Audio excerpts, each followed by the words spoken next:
नमस्कार दोस्तों, आज की कहानी लड़ाई से बर्बाद हो चुके एक ऐसे शहर की है जहां सिर्फ वीरानगी है और शहर के कई लोग वहां से भाग चुके हैं। लेकिन फरहानी जो अपने घायल और शरीर से बेकार हो चुके पति और अपनी दोनों बच्चियों के साथ वहां पर रुकी हुई है, वो बहुत मजबूर है।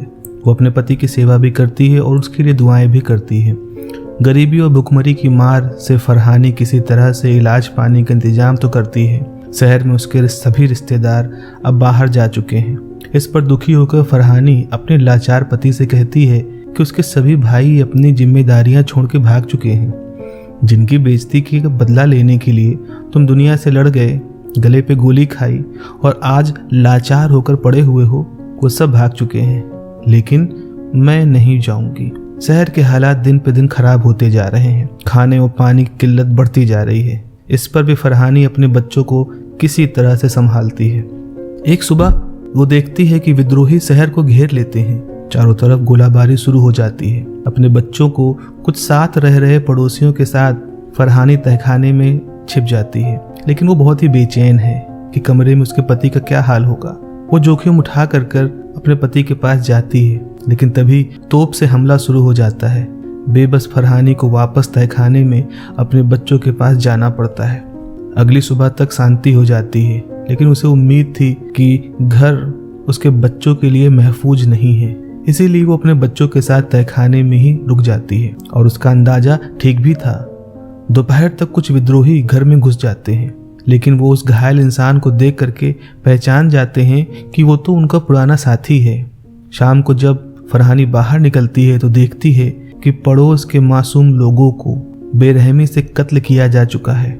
यह सब देख कर फरहानी की रूह कांप जाती है और वो अपने बच्चों को लेकर के शहर के दूसरे कोने पर अपनी खाला के पास चली जाती है, जो कि एक वेश्या बन चुकी है। फरहानी को खाला उसका स्वागत करती हैं और अपनी पूरी कहानी सुनाती हैं।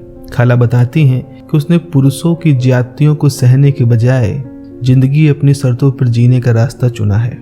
वो फरहानी को समझाती हैं कि उसके रिश्तेदार अब शहर से भाग चुके हैं।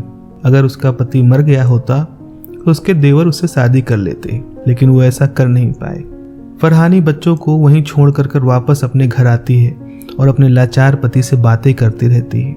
उसको बहुत कुछ कहना था। अपनी शादी को याद करते हुए बताती है कि उसके लिए तो वो एक हीरो था। उसको अपने हीरो से शादी करने का मौका मिला था। एक ऐसा इंसान जो अपनी कौम, अपनी जमीन के लिए लड़ रहा था। वो हमेशा अपने पति का प्यार पाने का सपना देखती थी, लेकिन उसके पति के मन में केवल मार काट लड़ाई की बातें ही थी। दिल में एक कोना भी अपनी बीबी के लिए नहीं रख छोड़ा था। अपने पति से इस तरह खुलकर वो बातें करती है और ये बिल्कुल नई चीज थी। इससे पहले वो कभी नहीं बोल पाई, कभी मौका ही नहीं मिला। लेकिन अब उसे डर था कि जब उसका पति ठीक हो जाएगा तो क्या होगा। इस बात को लेकर के वो अगले दिन अपनी खाला से कहती है कि ऐसे में क्या होगा अगर उनके पति को होश आ जाए और वो सब कुछ बातें याद आ जाएं तो खाला उसको एक कहानी सुनाती है, जिसमें वो एक पत्थर के बारे में बात करती है। एक ऐसा पत्थर जिसको सब्र का पत्थर कहा जाता था, सागे साबूर। ऐसा पत्थर जिससे अपनी सारी तकलीफें, सारे पाप, सारी बुराइयां बताई जा सकती थी। पत्थर सब कुछ सुनता था, अपने अंदर जज्ब कर लेता था। एक दिन जब पत्थर टूट जाता तो वो इंसान अपने सभी पापों से मुक्त हो जाता था। फरहानी के लिए उसका लाचार पति एक सगे साबूर था, यानी पेशेंस स्टोन, जिससे वो अपनी सभी बातें कह के अपना दिल हल्का कर लेती है। एक सुबह इलाके में हमलावर फिर से कब्जा करना शुरू कर देते हैं। इस बार शायद फरहानी के पति की जान न बचे, सो किसी तरह से फरहानी उसको बिस्तर के ढेर के पीछे छिपा देती है। लेकिन तभी घर में दो बंदूकधारी आ जाते हैं, जिसमें एक नौजवान होता है और दूसरा अधेड़ उम्र का व्यक्ति होता है। घर पर कब्जा करके वो फरहानी से पूछताछ करते हैं। उनकी वहसी आंखों को देख करके फरहानी कहती है कि वो जिस्म फरोशी का काम करती है, जिस पर अधेड़ उम्र का बंदूकधारी उस पर लानते भेजता है और वहां से चला जाता है।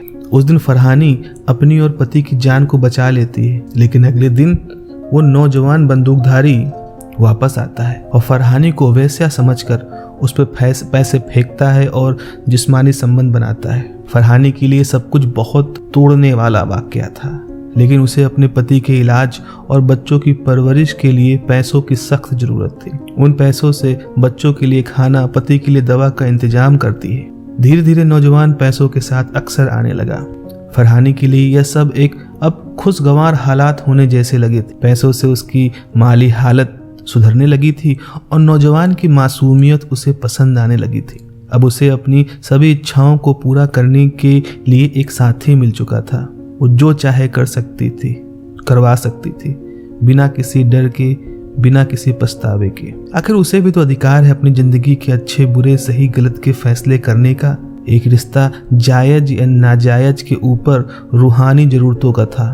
फरहानी को और नौजवान लड़ाके को एक दूसरे की भावनाओं की जरूरत थी। फरहानी ने एक दिन देखा कि नौजवान के जिस्म पर घाव हैं, जो उसकी ट्रेनिंग के दौरान उसको कमांडर ने ही दिया था, और वो कमांडर असल में उसके पति के साथ काम करते थे। इतने सब का बाद भी फरहानी इंतजार कर रही थी अपने पति के ठीक होने का, उसके मुस्कुराने का, जिंदगी में वापस आने का। अब तक वो अपने सारे राज बता चुकी थी, इस यकीन से कि सब कुछ जानकर उसका पति उसको माफ कर देगा और उसको अपनाएगा। और फरहानी को अपने जीवन का सबसे गहरा राज बताना था, जिसके लिए अब वो अपने आप को तैयार कर चुकी थी। एक दिन वो कहती है कि शादी के बाद जब मैं काफी समय तक गर्भवती नहीं हुई तो लोग बातें करने लगे कि तुम्हारी दूसरी शादी कर देनी पड़ेगी, तुम बांझ हो। मैं तुम्हें बांटना नहीं चाहती थी, इसलिए मैंने अपनी खाला के कहने पर आंख पर पट्टी बांधकर एक अंधेरे कमरे में अनजान इंसान से रिश्ते बनाए, जिससे पहले बच्चे का जन्म हुआ, और यही काम दोबारा भी किया। मैं किसी को यह बता नहीं सकती थी कि कमी मुझ में नहीं, तुम्हारे अंदर थी।